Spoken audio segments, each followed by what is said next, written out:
Good afternoon, everyone. My name is Ken Alexo, and I serve as NJIT's Vice President for Development and Alumni Relations. I am truly delighted to welcome all of you to the university's 33rd Annual Scholarship Brunch. I thank all of you for joining us today as we celebrate the university's most generous benefactors and most talented and hardworking students who benefit from their support. Given that this event has not been held in person for the past 2 years, it is wonderful to have everyone back here together again in our world-class Wellness and Event Center. This is a particularly special scholarship brunch because it marks Dr. Joel Bloom's final scholarship brunch as our president. As we recognize the generosity of the university's scholarship donors, we are also honored to extend our gratitude to President Bloom for identifying scholarship support as a perennial priority throughout his tenure. He has been a tireless advocate on behalf of NJIT's scholarship program, citing the rising costs of a STEM-intensive college degree and the rather dramatic decline in state funding. As a result of his leadership, NJIT has established more than 300 named scholarships during his presidency.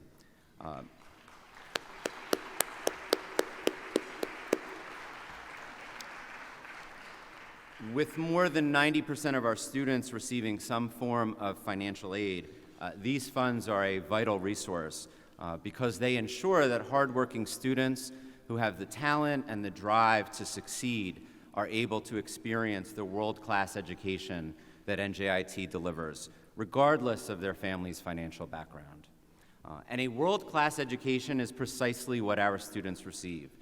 During the past decade, NJIT's alumni and friends have helped to transform this university from a hidden gem into one of this nation's leading public polytechnic universities.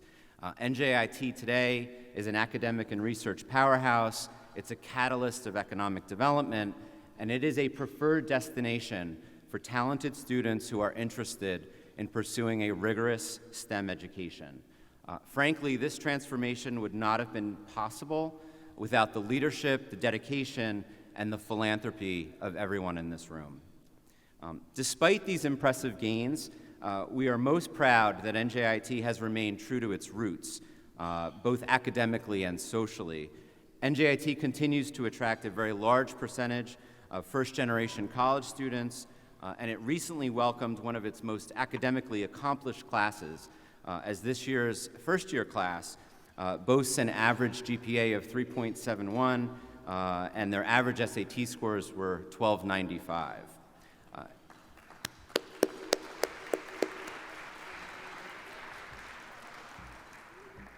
Equally noteworthy, the first-year class boasts more female students than in any prior class.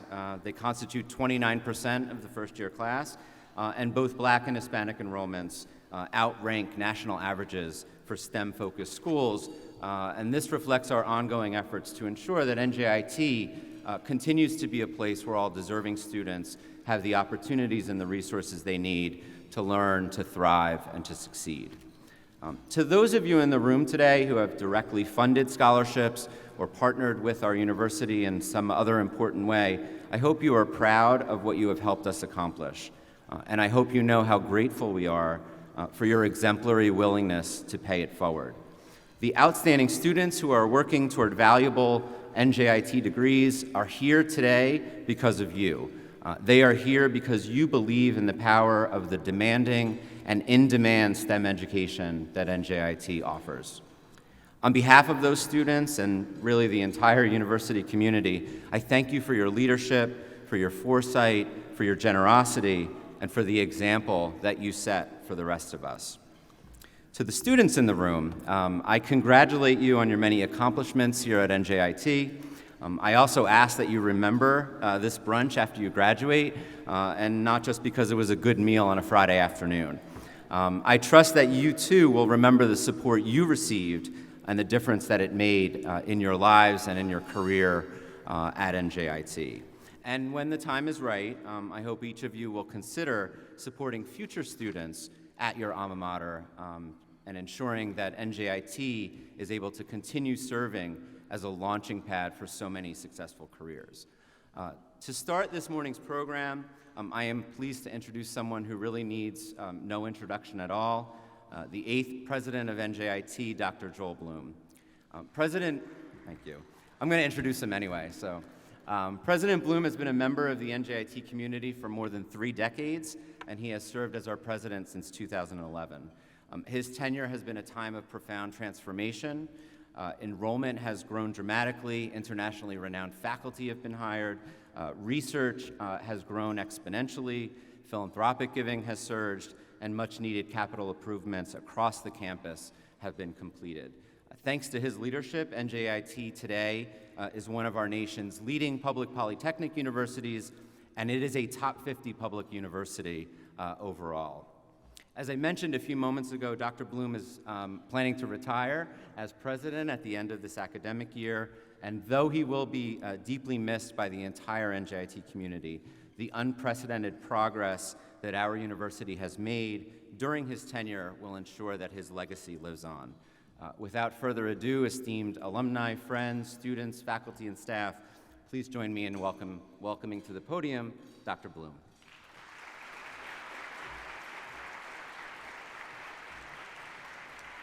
Thank you. So Ken has done a superb job and his colleagues for this event. I'll talk a little about this facility in a couple seconds because that's all he left me to talk about. Thank you for my speech, Ken. Oh, your speech, very well done, Ken. And if you have any questions, I'll now take them about Ken's speech. This has always been a memorable event, an outstanding event. Before I do begin, though, please, I'm going to ask for 2 things. Can we have a moment of silence, please, for the people of Ukraine?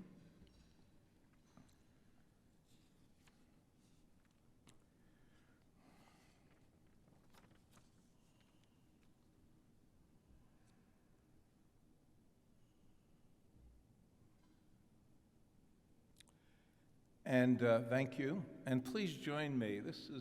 We're celebrating a number of memorable, hopefully memorable events here today. But in this country is probably one of the most memorable times in our history, in the history of our country. The first African-American Justice of the Supreme Court in Ketanji Jackson Brown. So we should all feel rather good that we've had some less than great, but this is clearly a great moment in our history. So thank you, and thank you for being here.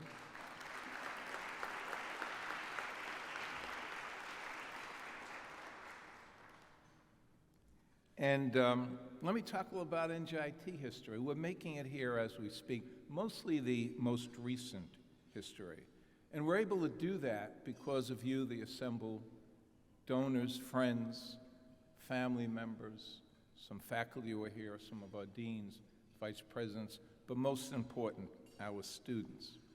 But it's your kindness and your philanthropy, along with our students' hard work, that makes this moment, makes this opportunity for you to spend time with those students that you support, that hopefully will be so memorable for you. It is because of you that our graduation rate, so we exist as a university to graduate students. So for many decades, we had graduation rates under 50%, under 60%. Today, our graduation rate is 74% of the students who start here as freshmen. That's historic for this university. It's even more historic for the kind of university we are, because if you look at that data compared to, or you benchmark it against comparable universities, the graduation rate for engineers in this country is still only about 50%. We're at 74%.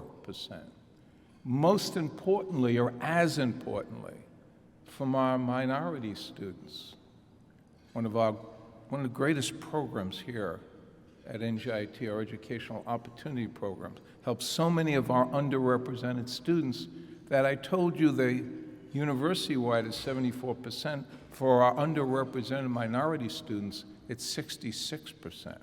So it lags a bit. We're working on that. We are working on that. There's much work to be done. But the national average of underrepresented minorities in our STEM and engineering disciplines is just about 35%. So we've doubled that. We've doubled that here at NJIT. We're pretty good at doing that. So those are some of the data points that because of you and your philanthropy and your kindness and your thoughtfulness that we're able to do what we do here for this university. Because of you, we have doubled our endowment. The endowment, when Peter Sestero and I were, Peter as a former trustee, or trustee emeritus, when we started together in part, before, this was after you were a student, of course, Peter, the endowment was under $80 million. The endowment is now double that. And that's what enables us to have the students, in part with your gifts, seated at this table. NJIT awards over $30 million a year in scholarships that in both need-based as well as academic-based scholarships. We would not be the institution we are without the ability to award those scholarships. The number one reason students do not complete our university is financial. And it's getting a little tougher because as that workforce shrinks, as the technical workforce shrinks even more, greater demand, many of these students get attracted while they're sophomores and juniors to better paying or income that they've never seen in their life, and they don't always return. There's a massive competition to helping us get our students to return, and they don't because it's not only them that they need to support, so many of them here for their tuition, their fees, their ability to live, their ability to commute back and forth, their ability to come with the necessary devices, tools, and attire to attend a university. But many of them have responsibilities well beyond taking care of themselves when they return home or with their families. Our students are predominantly, or at least well over 40%, first generation. How many of you are first generation college students in this room? Raise your hands, come on, put your hands up, first generation. That's a lot. And if there wasn't in our equivalency, in my family's equivalency, a city college, the three of us, my sisters and I, would not have gone to a university. That's what's so important about NJIT.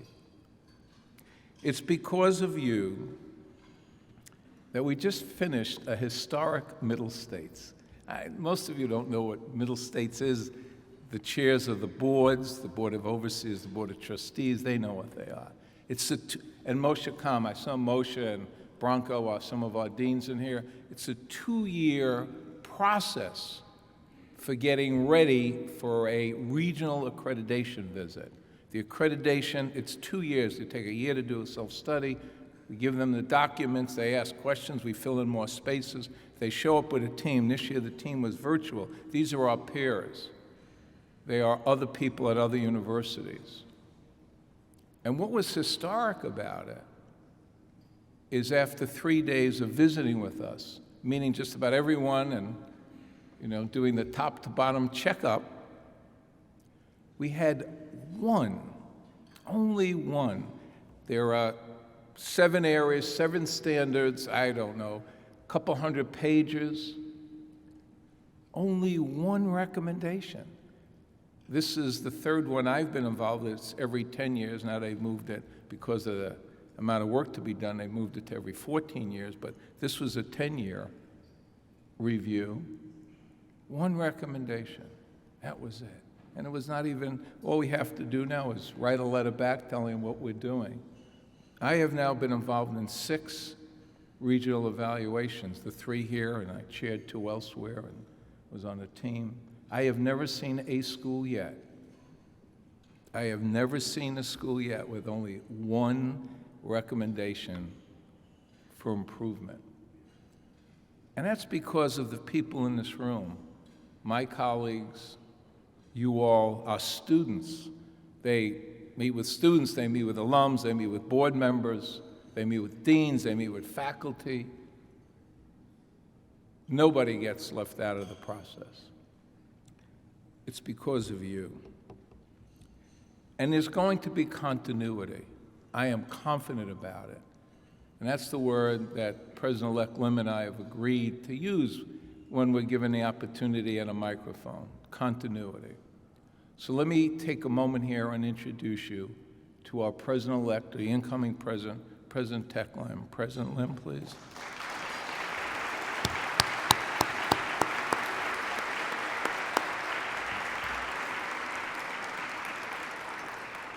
And his wife, Gina. Gina, please.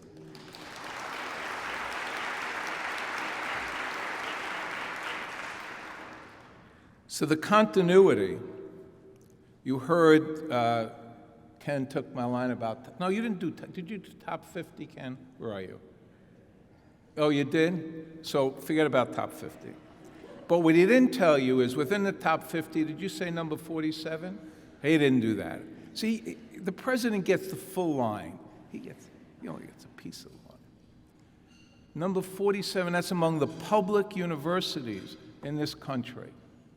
Among the publics. By the way, the public universities in this country educate 70% of the young men and women who go on to colleges. 70% are at public universities, and we're number 47. Again, because of the people in this room. Did you do the perennial best buy? And we're a perennial best buy by almost all measures, right? R1, there are 100, I think it's 144 R1, Research 1, the most intensive research universities in this country. Tech Lim, President Lim comes from one of them. They have 60,000 students. I don't know, 600, 700, 800 faculty. We're just under 12,000 students. And he, and where he comes from, Texas Arlington, those are the big schools. You know, and we've kidded about this. And you know, in Texas, they give their schools money to build buildings. They give it to them. We have to beg for it. And we're begging you, of course. We can't even beg the state because they slam the door. Never mind. So we were kidding the other day. He's going to have to just and go from thank you to can you please? Can you please, please? Will you please, please? So perennial R1, that's among the elite. That's among the elite. While I'm talking about elite people, let me make some introductions to the elite. The first elite person in my life, my dear love of my life, Dr. Diane Bloom. Dr. Bloom, would you please stand up?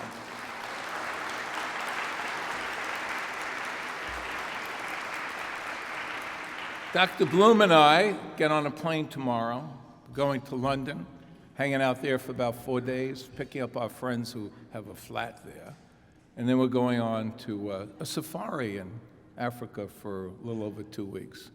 So, Tech, you're in charge. Other very, very elite people. Let me start, please, with the chair of our Board of Trustees. Robert and I were kidding around during the meeting yesterday, at an outstanding board meeting. We bought some more property. I'll come back to property in a couple minutes. The word I found myself using, and we spoke about it last time, aplomb. So A-P-L-O-M-B, please look it up. He is truly the chair aplomb of NJIT and our Board of Trustees. So thank you, Robert. Thank you, Robert.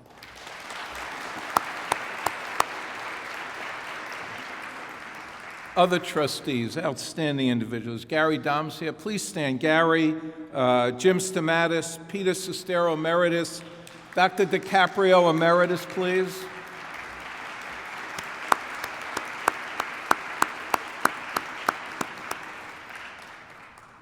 And we always have a lot of fun about this. But I wait till somebody starts pointing. You forgot. I did forget one time. I did forget. But it's become so much fun about forgetting that I make believe I forget. Wait till Marjorie, this is the last time I'll be doing this, other than graduation. So you're going first, Marjorie. Marjorie Perry, please, the chair of our Board of Overseers. Thank you, Marjorie.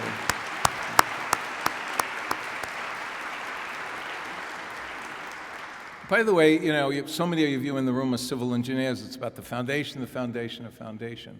So I'm looking over to my right, and when I came to NJIT in 1990, we had an outstanding board and an outstanding chairperson. His name is Vic Pelson. And today here with us is his wife, Barbara Pelson. Barbara, please.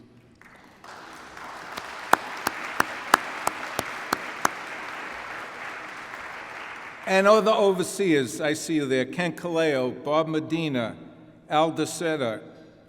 Is Brett Newton here? I didn't see Brett. Please stand up. Come on, stand up, guys. Don Flood. Thank you, thank you. Did I leave anyone out? Point to them if I left them out, or stand up anyway and announce who you are.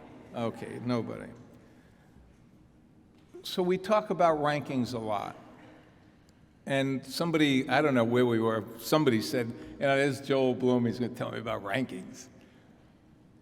But we achieved several years ago the one that for me has been the most important, because it's who our students are.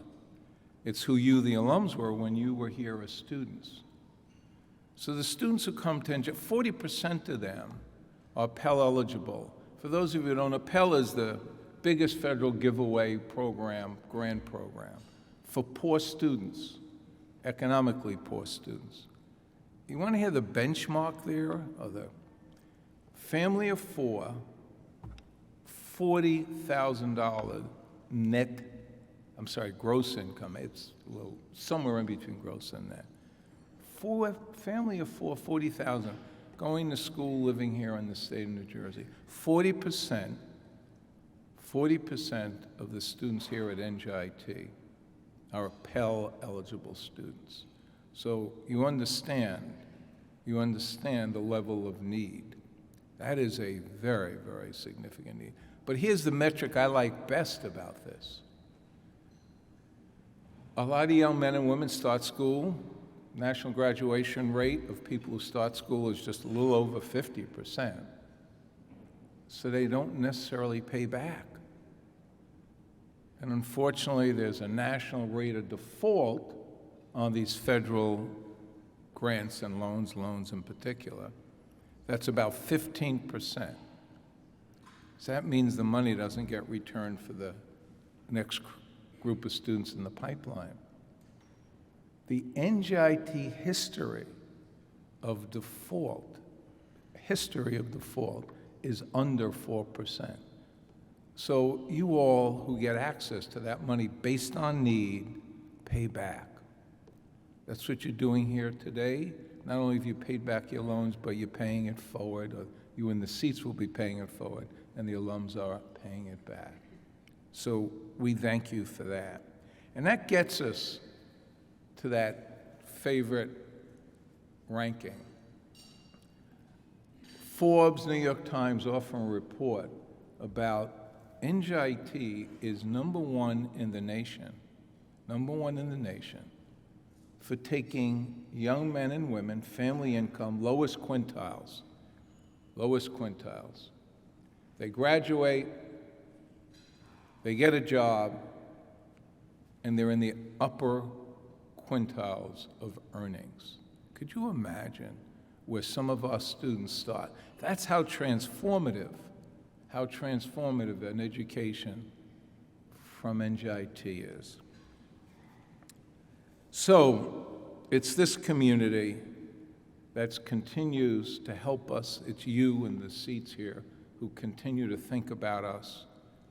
And it's the students today here who've worked hard to get here, they will be in those upper quintiles. And you know what our expectations are. So I thank you for being here. I thank you for listening. It is wonderful to see you here. And welcome to one of the basketball practice courts of NJIT. Take care, everyone. Bye now.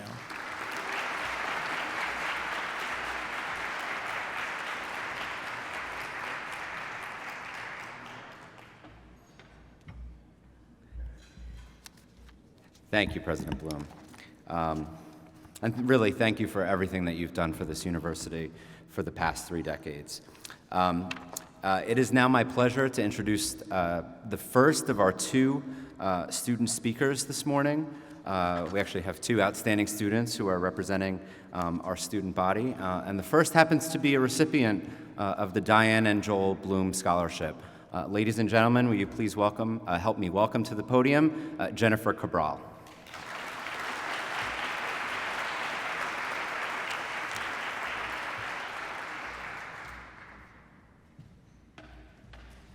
Okay, I don't know how to be better than Joel Bloom's speech, but bom dia, that's Portuguese for good morning. My name is Jennifer Cabral, and I'm very pleased to be speaking with you all today.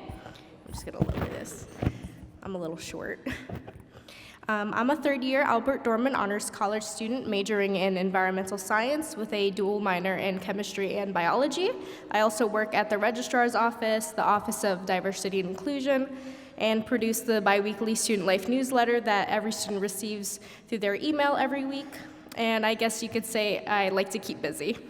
When thinking about what I wanted to share with you today, I asked myself a simple question. How did I get here? If we rewind the clock back to about 3.5 years ago, you would find a girl who was entirely uncertain as to where she wanted to spend her time as a college student. If you go back even further, you find a young Portuguese family who recently immigrated to the United States not speaking a lick of English. They came to this country for the same reason as countless generations before them, to try and achieve the American dream and ensure a better life for me. My parents arrived in Newark and found a community that embraced them and that was already intertwined with their cultural origins. They found this haven where people spoke their language, were involved with their traditions, and were kind and welcoming. And it wasn't just a Portuguese bubble, however, but a diverse variety of cultures. In this city, my parents found a new home, and this is where I was born and raised. Of course, as recent immigrants, they still face many challenges. Not being able to speak English has made finding work and communicating difficult. They struggled to explain issues to their doctors. And while they found a supportive community in Newark, at the end of the day, they were still hundreds of miles away from their families. Even today, I am the only family my parent has in the United States. That said, my parents largely achieved their goal. They captured part of the American dream, and I'm standing here today as a testament to their accomplishments. I graduated from Newark Arts High School, which is only a few blocks away, as valedictorian, and had several possible options for me for college. So how did I get to NJIT? Well, as my time at high school started coming to a close, I realized that I wanted my future college campus to embody the diversity and acceptance that I experienced growing up. What better way to do that than stay in the city with the traits I so admired? Of course, I could have chosen to go right across the street to Rutgers or start off my education at Essex County College, but NJIT had a certain edge to it in that it's a STEM-focused school, one with an array of majors that I could explore, giving me the freedom to learn my likes and my dislikes. Our university is also a top research institution, offering so many opportunities to make discoveries and connections with the best people in their fields. And on a personal note, I think it's a very nice campus. But if I'm being honest, NJIT offered something other schools didn't. We have the Honors College and a strong financial aid support that makes education affordable to almost everyone. The people at NJIT are wonderful too, and there's a strong sense of community and togetherness wherever you go on campus. I love that there's a club for anything you're interested in exploring, and that makes it easy to find people with the same hobbies or similar religious beliefs, resources to improve, or sometimes just free food. I have never made friends easier than I have at NJIT. The faculty and staff are great too, as they really care and want to see their students succeed. Wanting to give back to this wonderful community, I worked as an orientation leader 2 summers ago, helping incoming first years transition to college. Knowing how they must have felt as newly initiated undergrads, it was such a great experience being on the other end to help them along. When I first arrived at NJIT, I was planning to study biology since it was one of the few classes I found interesting in school, but was still unsure of what exactly I wanted to take my studies. As some of you may know, our biology department is world-class and encourages students to explore different aspects of their major and see what they like best. For me, my ecology and evolution class really opened my eyes to what I have always known deep down, which was my interest in the ever-changing environment. This experience pushed me to take Introduction to Environmental Science, which is where I fell in love with the subject and was inspired to officially change my major. My new advisor, Professor Michael Bonchonsky, has been amazing, helping me transition and flourish, providing me with different connections, and helping me acquire my wastewater lab internship at the Middlesex County Utilities Authority, where I worked last summer and continue to work on the weekends. And with his encouragement, I also joined Dr. Mingyan Lee's Environmental Microbiology Lab, where I'm currently researching the biodegradation of 1,4-dioxane, which is a probable human carcinogen widely found in drinking water. But don't worry, I'm sure that the water here today is fine. Given that I work at a wastewater lab, I guess you could say I sometimes do find myself up you-know-what creek, but I also wouldn't be where I am today without Dr. Bonchonsky's or Dr. Lee's support. And these are just two of the incredible faculty that NJIT has to offer its students. As I mentioned, I'm a third-year student, which thankfully means I still have more time left at NJIT. I'm still exploring my options for once I graduate, but I know that as an NJIT alumna, I will have plenty of options and opportunities. While I don't know exactly what I want to do, I do know that I will be successful, not only because of the education I received here, but because I owe it to my parents after the sacrifice they made to provide me with the opportunities I have available to me today. I also mentioned that I am a scholarship recipient, but what I didn't share was that I received the Diane Joel Bloom Scholarship, and their scholarship is helping to ensure that I make the dream my parents had for me a reality. My father is a construction worker, and with that job comes risks, which mostly involve injuries and medical bills. And when I first started at NJIT, he got a really bad knee injury at work, exacerbated by years of arthritis, which led to 2 surgeries, physical therapy, and legal battles over workers' compensation. And he's been out of work since then, meaning that my family has relied on my mother's minimum wage job to make ends meet. And these types of challenges can seriously hinder a student's ability to remain in college, but thankfully I've been spared that because of the financial support I received through the Bloom Scholarship. My parents and I are eternally grateful to them, and I would probably not be standing here without you and your support. Because of how crazy the past 2 years have been, this is the first time we're getting to meet in person, and I wanted to thank you from the bottom of my heart for all the support that you have given me and my parents, and also to all of my classmates, and you have been our champion, and I want you and your wife to know how much it means to us. NJIT likes to boast about how it's ranked #1 in the nation for upwards mobility, but that's more than just a statistic they display on banners and recruitment events. It's reality. My story attests to that, and the stories of so many of our students attest to that. And I want all of our donors here today to understand that this is the kind of effect you have on students like me and the scholarship recipients sitting here today. You might never know what a person's story is or what their struggles are, but helping someone deal with part of that struggle through a scholarship is a true act of kindness that can never be matched. Everything I share today, my connections, my achievements, they're only possible because of donors like you and your generosity. While it might feel like a small gesture, this act of kindness starts a pattern that builds and spreads throughout a community. And one day, if I'm able, I would hope to help someone the same way that I had been helped. I would love to pay it forward and support a future NJIT student the way that I have been supported and my classmates have been supported. Thank you.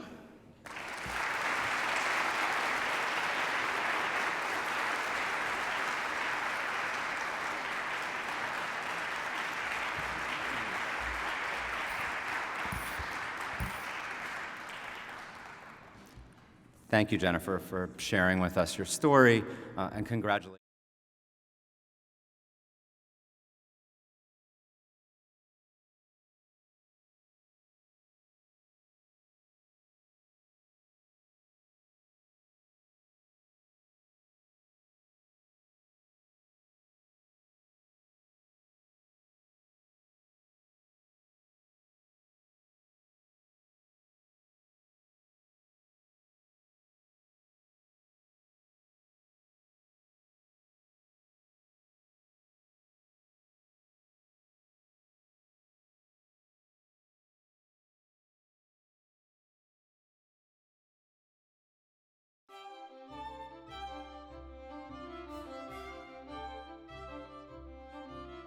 Here at NJIT, we have a lot of research opportunities. I'm a biomedical engineering major.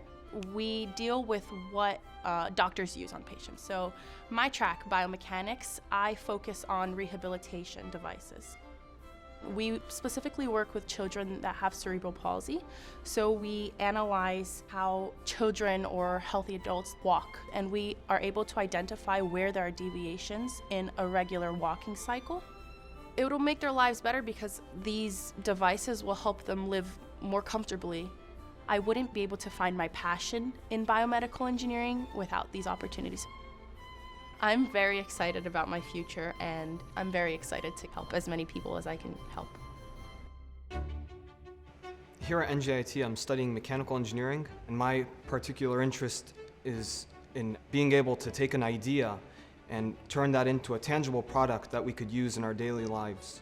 I thought NJIT, especially as an R1 research university, would provide the perfect platform for me to grow and become the mechanical engineer I seek to become. I've been working closely alongside physics faculty and mechanical engineering faculty to develop an electromechanical machine that's capable of producing small coils for magnetic field research applications. It's a very important research track, and it's in line with manufacturing and small-scale robotics. I'm excited about my future and being involved in so many real-world problems that need to be solved. I can't wait to see what the possibilities are with mechanical engineering. Coming to NJIT was the best decision of my life. I've been exposed to the best people I've ever met in my life here, and I really just feel blessed to be a student athlete here at NJIT. Has walked it off to win it. I could sit here all day and tell you about special experiences I've had here at NJIT, but one that really sticks out to me was the NCAA tournament last year, winning the America East Conference and going down to the Fayetteville Regional in Arkansas. That's a memory that I'll have carrying with me for the rest of my life and that I really hold dear to my heart. One thing that I think kind of sets us apart from other schools is how we incorporate technology into even our business program.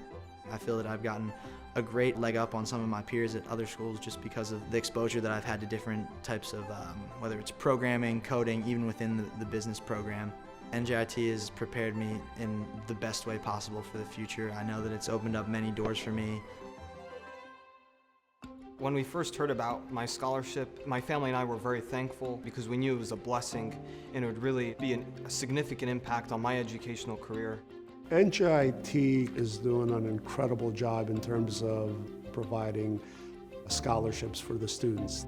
Like many others at NJIT, I'm a first-generation graduate of my family. In most of the students of NJIT, I see a younger version of myself. They're sons and daughters of immigrants that are going through similar struggles. To be able to provide some means of support for them is something that I feel very strongly about. It was our feeling of obligation to pay it forward. That somewhere out there, there's a student who's like Jim was, and they deserve a shot. We need to find ways to make sure that the students that want to come here, that have the ability, that they have a means of support to be able to attend the university.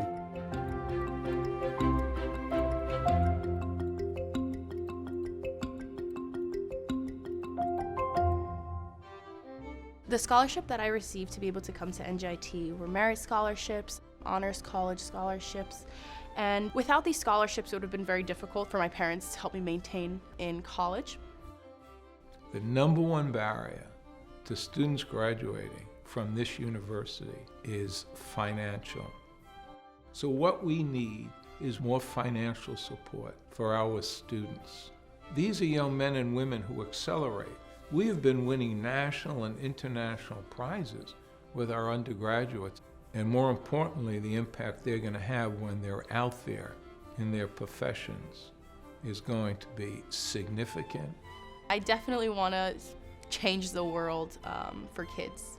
I'm looking forward to helping these children live more comfortable lives. I would say NJIT has challenged me. It's a prestigious school with so many possibilities, and when you look at the possibilities, inevitably it makes me want to strive for more.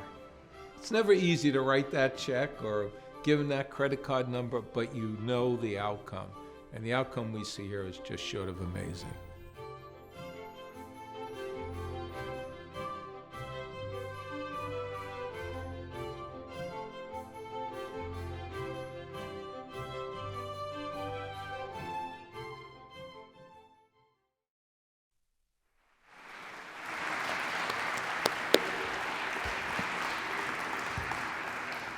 I trust you all enjoyed that video. Actually, both Bilal and Gabriella are here with us today, so if you have a chance, be sure to stop by and say hello to them. Paul Franzoni cannot be here. He's actually with the baseball team. They've got some games up in Maine this weekend. But he did ask me to send his regards and his gratitude to all of you for the support you're providing. It is now my pleasure to introduce our alumni speaker, Cynthia Pruitt, a member of the class of 1955. Cynthia herself is a former scholarship recipient. She received her bachelor's degree in chemical engineering from NCE. A lifelong learner, she went on to earn an MBA from Pace University. She began her career at Union Carbide and then launched a very successful 30-year career at IBM.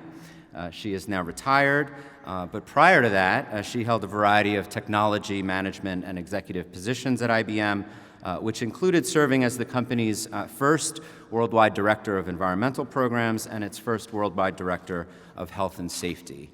She instituted a corporate program for the elimination of CFCs and ran technology transfer seminars in Asia in conjunction with the electronics industry to speed up the removal of these ozone-depleting chemicals from the environment.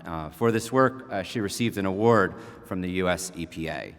She's been a very active alumna. She received the Alumni Achievement Award in 1983 and is the recipient of a President's Medal for Lifetime Achievement, which we conferred upon her at our 2018 Celebration Gala.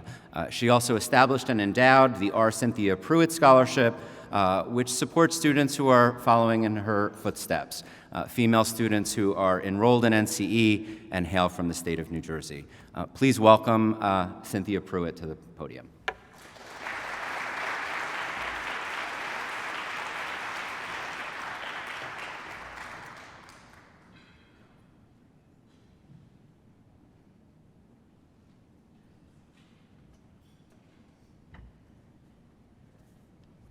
Gee, I ask myself, did I really do all that? But I've had almost 90 years to do it in, so. Anyway, I do want to start by just congratulating all the scholarship winners here today. It's just marvelous to see so many. And I was just looking at the 300 number, and I'm sure that we'd really like to get to 600. So I think that should be a goal.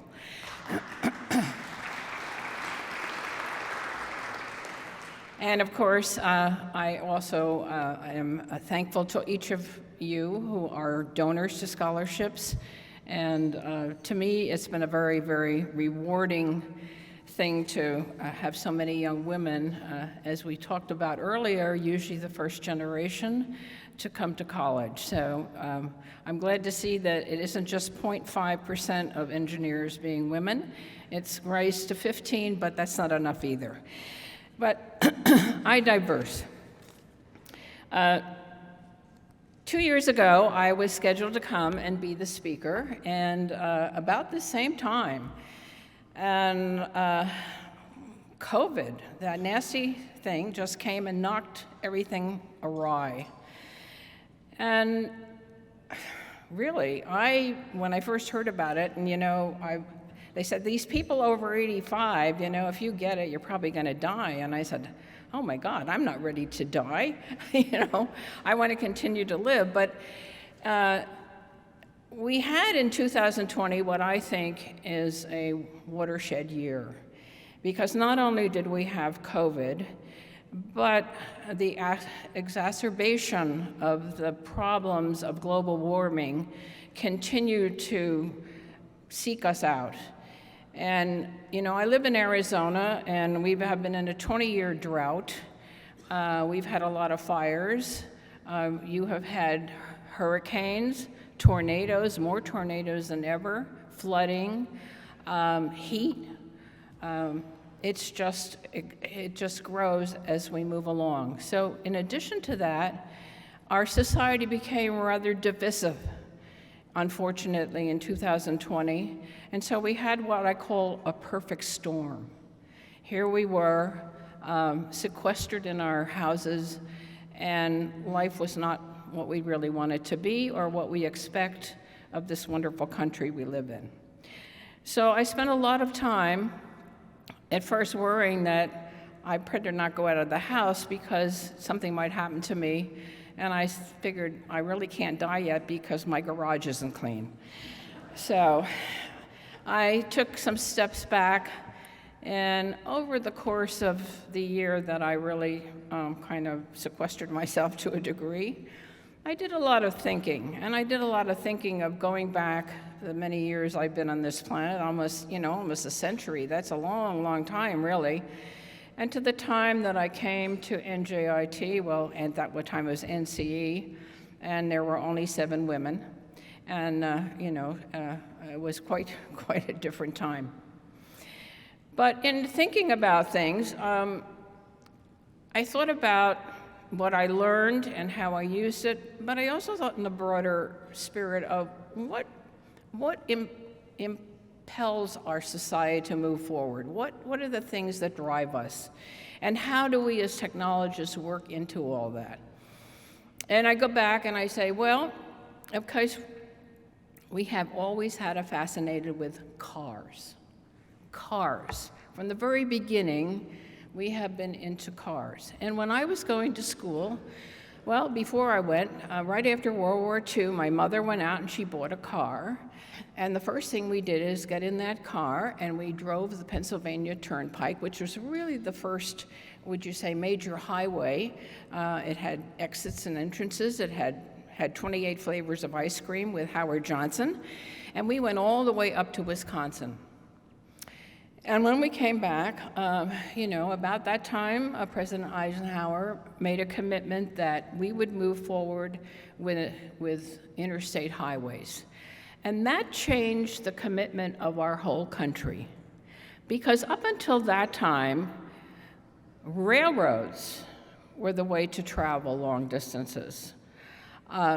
Buses in local areas, trams and trolleys. I used to come downtown to Newark in the trolley when I was a kid. And so we committed to moving to cars. And did we understand what we were really doing when we did that? I don't think so. And I think that's one of the things we always have to think about as we move forward. What are the implications of what we are doing, not only individually as people, but as a country, as a whole, and the broader perspective? Because now, just recently, I'm on National Automotive's Board of Directors, and I had a meeting in Silicon Valley, and I hadn't been there in 25 years. I had lived there from 64 to 73, and it was a delightful place to live.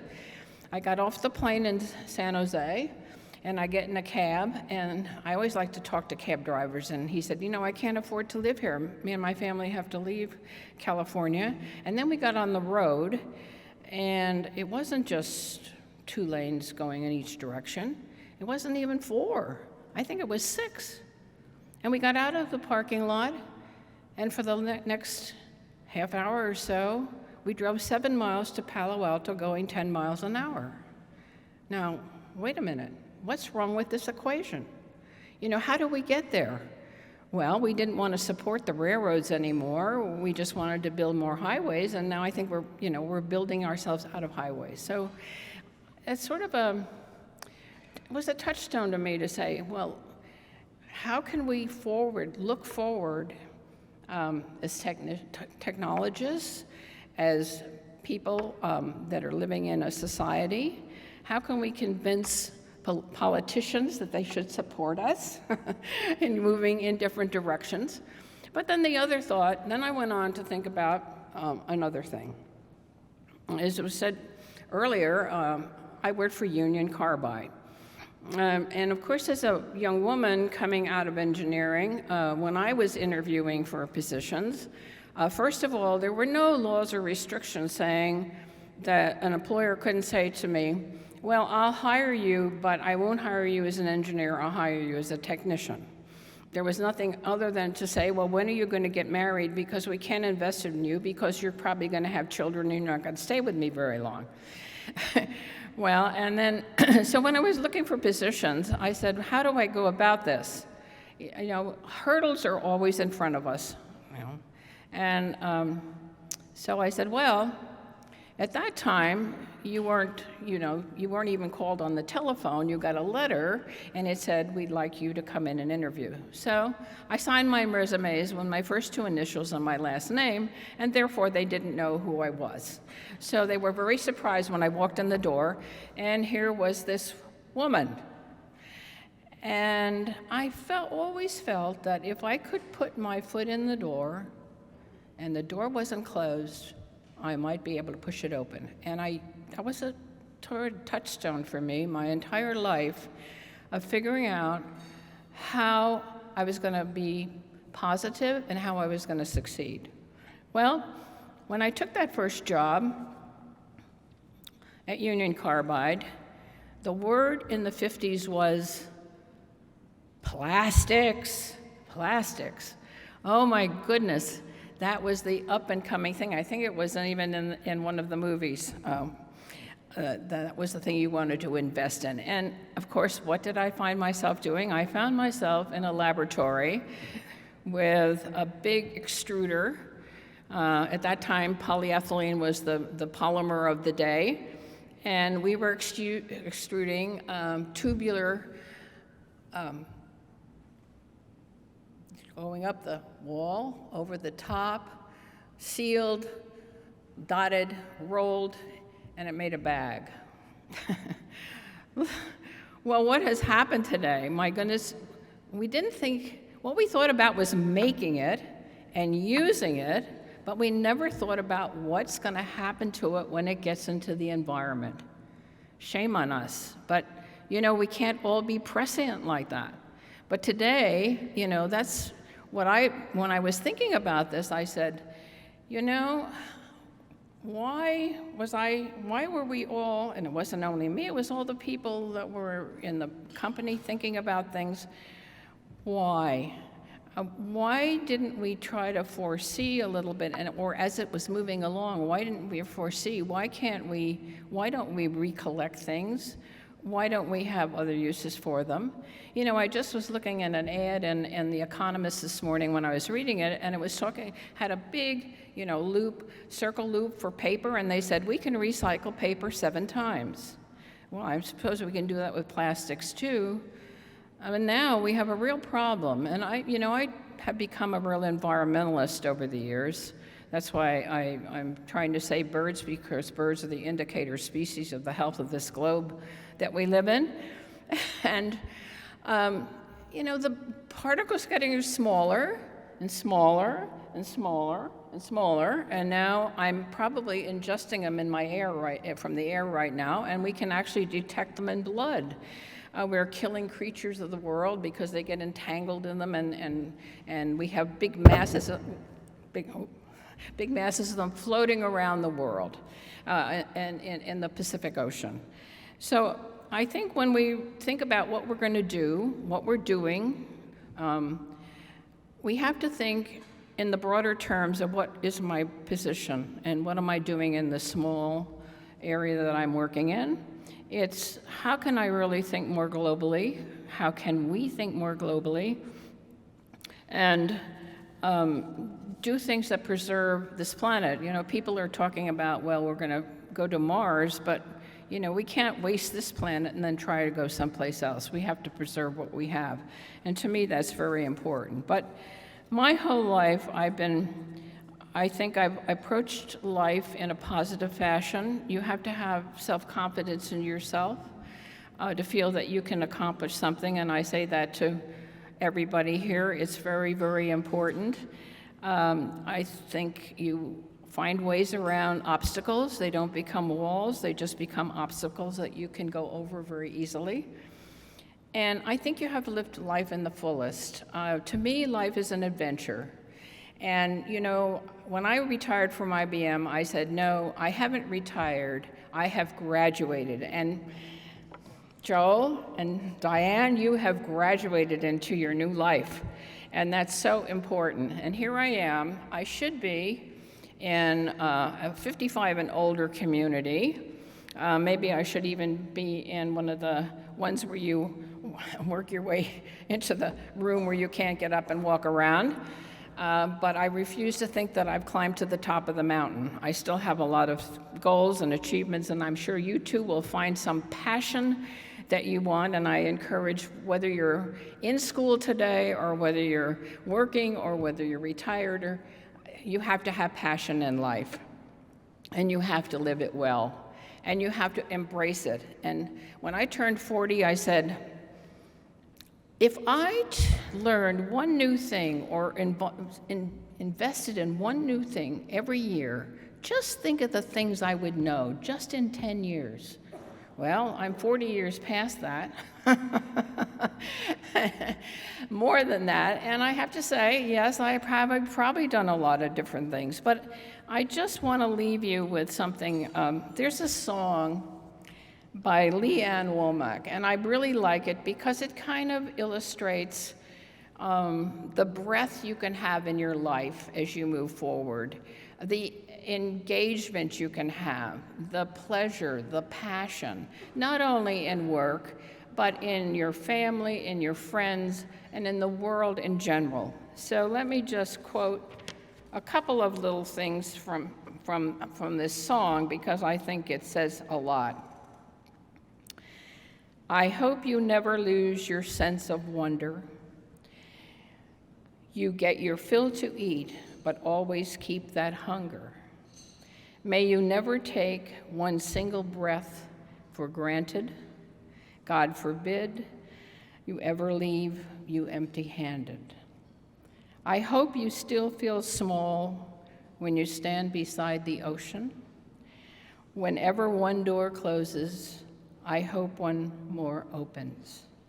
Promise me you'll give faith a fighting chance, and when you get a chance to sit it out or dance, I hope you dance. I hope you dance.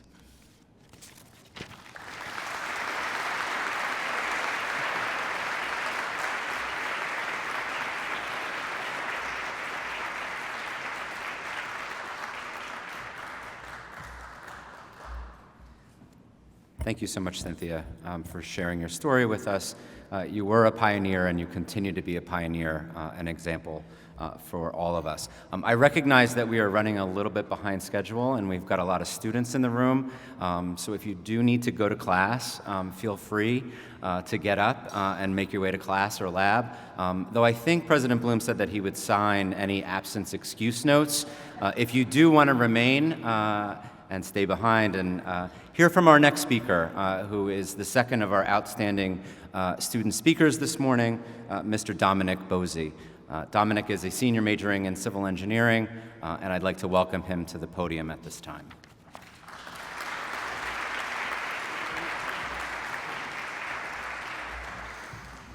Good afternoon, everyone.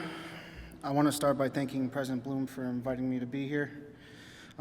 It's certainly a privilege to be here, and as students, all of us are much better thanks to your efforts. Hello, fellow NJIT students, faculty, alumni, and friends. My name is Dominic. I'm a senior in civil engineering. I'm enrolled in the BS/MS program, where I intend to pursue a graduate degree in structural engineering. I'm a first-generation college student, and I expect to graduate this summer. I am the honored and humble recipient of the Antonio and Ida Scarfone Endowed Scholarship. I was immersed in the construction from an early age. My mother and father, they owned a small construction business. I spent a lot of summers helping them. There are some people who would call a 10-year-old mixing concrete illegal, but I loved it.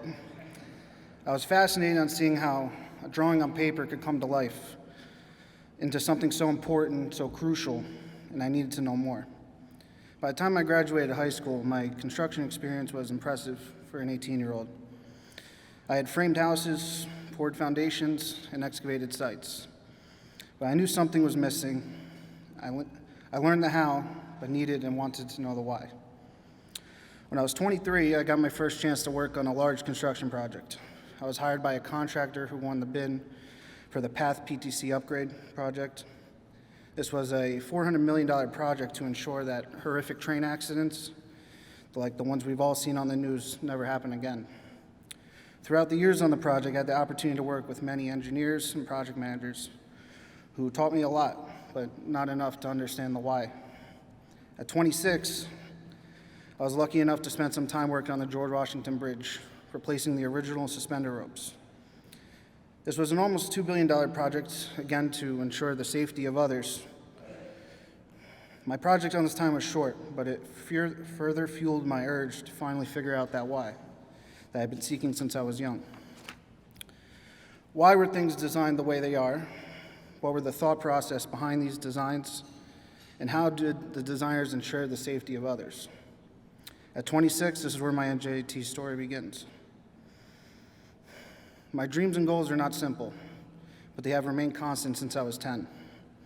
I want to spend my life in service of others, learning, building, and being part of the biggest and most important civic projects in our society.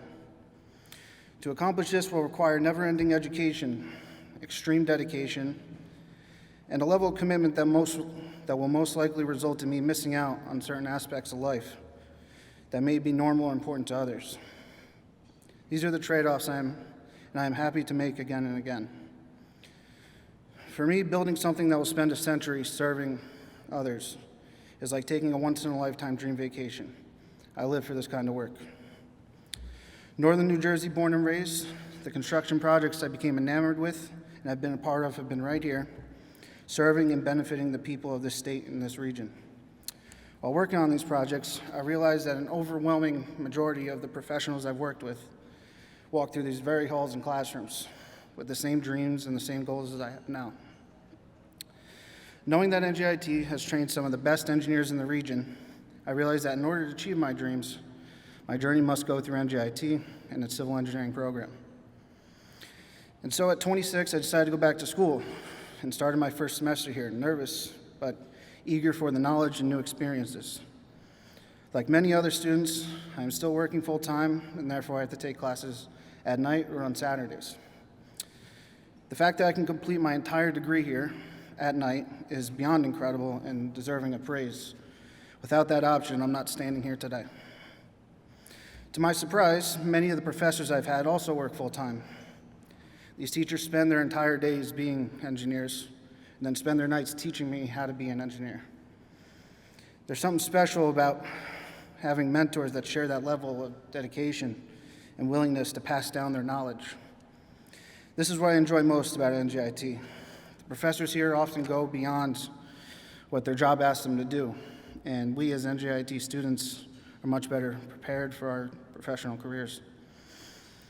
A degree from NJIT signifies a certain level of respect and competency that is highly desired in the industry. The fact that many NJIT students have jobs before we even graduate demonstrates how well regarded a degree from here is. What may not be so clear is the camaraderie and willingness our community has to help each other succeed long after we graduate. At work, I notice this every day. Now that I'm a part of the NJIT family, I have greatly benefited from it, and I'll share a quick story to explain this. As a construction manager, I often sit across the table from engineers, contractors, and we have disputes, often about money and often intense. One day we had one of these meetings where everybody was angry and yelling at each other. About 2 hours after the meeting ends, doors open and slam and we all go back to our offices. About 5 minutes later, one of the guys I was just arguing with walks into my office. Now, in my head, I'm preparing for round two, as the adrenaline from round one has not worn off. As I stand up, he extends his arms to me and says, "I hear you're taking the FE exam soon. This book helped me a lot when I took it, and I figured you could use it. I also teach a free prep class if you're interested." While my broken brain tried to figure out what just happened, I graciously accepted and shook his hand. This guy's an NJIT alum. He's still involved with the university. And he understood the separation someone has between the individual and the company they work for. He knew that I was at NJIT, going through what he had done many years before. Still, he felt compelled to offer his assistance. This person is an example of what NJIT molds us to be, and a person I hope to be throughout my career. I also hope to be like many of you who have graciously sponsored and supported people like me. The truth is, I should never have made it this far. In fact, my college career should have ended right before finishing my first year. In 2019, my mother, the woman who encouraged me to apply here in the first place, had passed. 6 months later, my father suffered a neck injury, confining him to a motorized wheelchair for the rest of his life. Within the duration of a semester, I became financially and emotionally responsible for myself and my younger brother, who is a senior in high school. He's actually doing very well, and he will be coming here this fall. While NJIT has a reputation as an affordable university, college wasn't in the budget. I could finish as much class as I could and continue to work 2 jobs, hoping that it would be enough to give my brother a chance at an education. Towards the end of the semester, I got a call telling me that someone who I never met, didn't know anything about me, wanted to help. In a single instant, college was back in the budget. A chance for me to succeed, for me to achieve my dream as an NJIT engineer, was now once again possible. As a recipient of an endowed scholarship, I feel that I owe a higher level of hard work and commitment to my sponsors. College in itself is a challenge, and working 2 jobs doesn't make it easier. But understanding the amount of support that I have received makes opening a textbook at midnight easier. It provides me with energy on sleepless nights and is a large part of my success, both in my educational and professional career. These 5 minutes aren't enough to demonstrate my full gratitude to the Scarphones or to all of our donors here. But the truth is, each one of you makes NJIT possible for one of my classmates. I owe a debt of gratitude towards NJIT, faculty, and staff, but I need to extend the biggest and most heartfelt thank you for what you have done for us. Without you, I wouldn't be in college. Without you, I certainly would never be an engineer. Without you, I would never accomplish my goals. Thank you.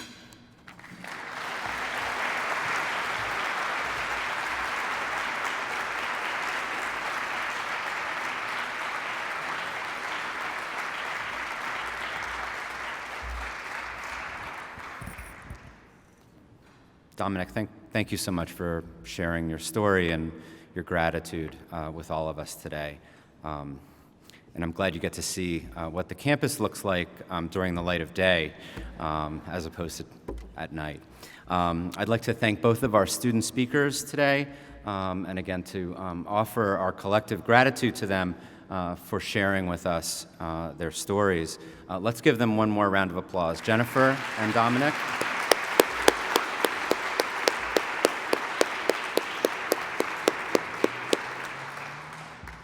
Our program will close today with the presentation of awards to 3 Albert Dorman Honors College students. I'd like to ask Dean Lewis Hamilton to join me at the podium to make those presentations.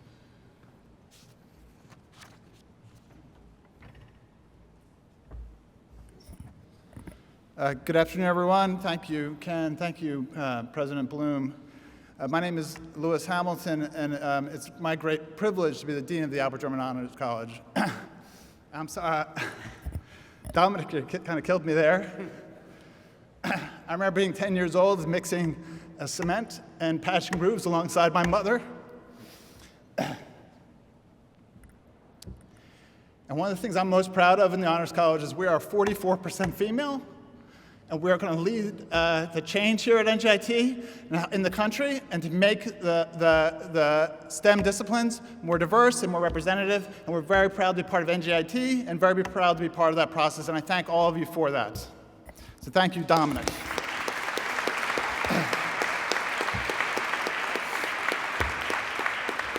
I promise, Ken, I'm not going to go off script after that. It is a great tradition at NJIT to conclude the annual scholarship brunch with the awarding of a few special student awards that are named in honor of Albert and Joan Dorman, the founding donors and namesakes of NJIT's Honors College. It is my privilege today to announce the winners of 3 prestigious student awards: the Joan Dorman Prize in Community Education and Development, the Dorman Honors Scholars Exceptional Service Award, and the Albert Dorman Future Leader Award. At the heart of the Albert Dorman Honors College mission is our deep commitment to serving the university and our neighbors. It may not be well known, but every honor scholar is expected to complete 15 hours of service on campus at the university and an additional 15 hours of service in the broader Newark community each semester. Central to the development of the Dorman Scholars are more than 40,000 volunteer hours they perform each year. The Joan and Albert Dorman Community Education Fund supports and recognizes Dorman Honor Scholars whose volunteer efforts go above and beyond these requirements through service dedicated to the educational needs of our campus community and our neighboring Newark residents. This year's Joan and Albert Dorman Community Education Prize recipients are Umair Khan and Michael Tuma.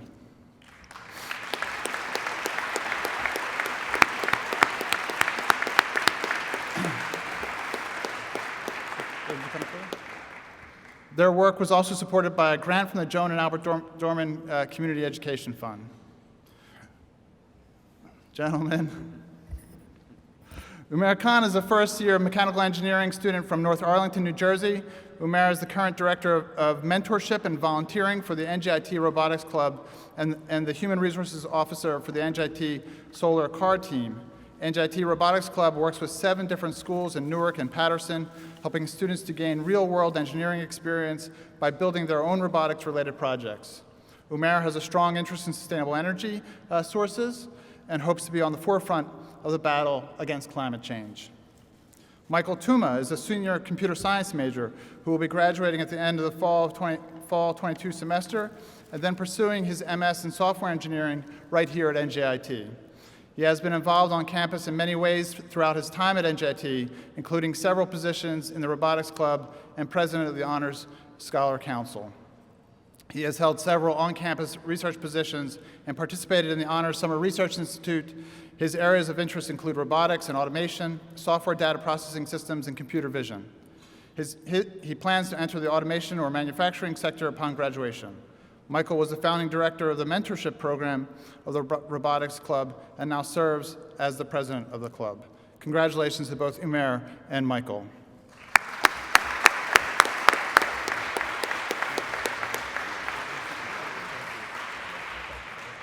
Can we step here for a photo? Yep.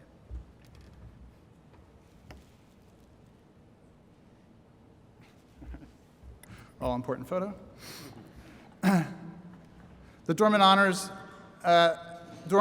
Excellence in Service Award recognizes an ADHD student who has outstanding contribution to the Honors College and greater NJIT community through extracurricular activities which elevate the reputation and quality of life of the university.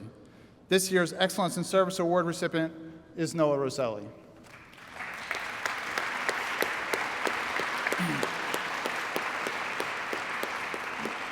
Noah is a 4th-year Albert Dorman Honors College student majoring in applied mathematics and applied physics and minoring in electronic creative writing. He would like to pursue his PhD in applied mathematics and conduct research in dynamical systems. Currently on NJIT's campus, he is the president of the Minerva, the Creative Writing Club, is helping to plan the Honors Senior Banquet, led the planning and implementation of the Honors First-Year Retreat, is a lead ambassador for the Honors College, and is in 2 research groups. One working with me to study street shrines in Rome, geolocating spaces in 16th century map of the city, and one with Dr. Goodman in the math department studying whirlpool interactions. I'm going to go off script. Noah's deciding now between 2 graduate programs, PhD programs, and so I'd like the unbiased opinion of this group here, whether he should go to Northwestern or NJIT for his PhD in mathematics. Congratulations, Noah.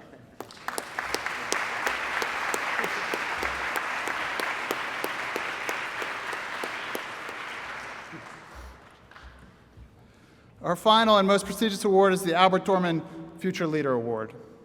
Established by the namesake of our Honors College to be considered for the Dorman Future Award, students must quote, demonstrate an exemplary record of academic achievement and demonstrate the qualities of leadership and commitment. The student must also maintain an overall GPA of 3.75. Nominations for the award are given by both faculty and peers in the Albert Dorman Honors College. This year's Albert Dorman Future Leader Award is Jada Evans. A star scholar, a dedicated volunteer, and an exemplary member of the Honors College community. Jada is a law, technology, and culture major with an IT minor. She's involved all around campus as an RA, a TA, and the vice president of the Pre-Law Society. Through these roles, she has been part of the success of dozens, if not hundreds, of NJIT students. After she graduates in May, she will be continuing her education by going to law school, specializing in cyber law. Unfortunately, NJIT does not yet have a law school, so her decision is coming down to UVA and UCLA. So congratulations, Jada.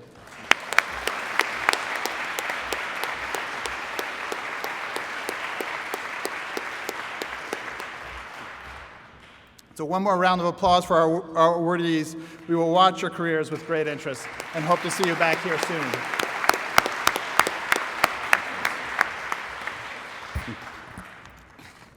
Thank you, Louis.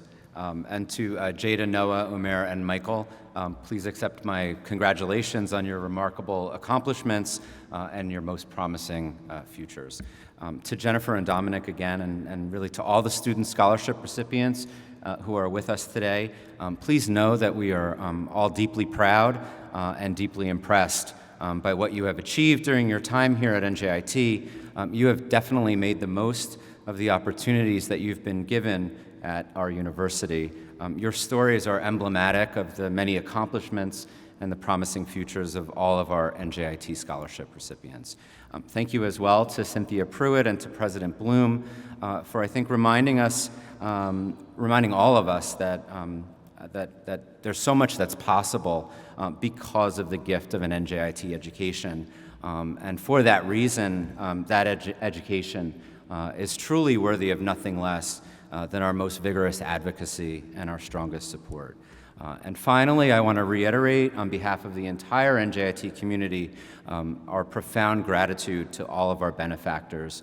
The scholarships that you have generously established have enabled our hardworking and talented students to enroll and matriculate at NJIT. Your collective and individual generosity has ensured that an NJIT education remains accessible and affordable for them and their families, and it has enriched their education both in and outside of the classroom.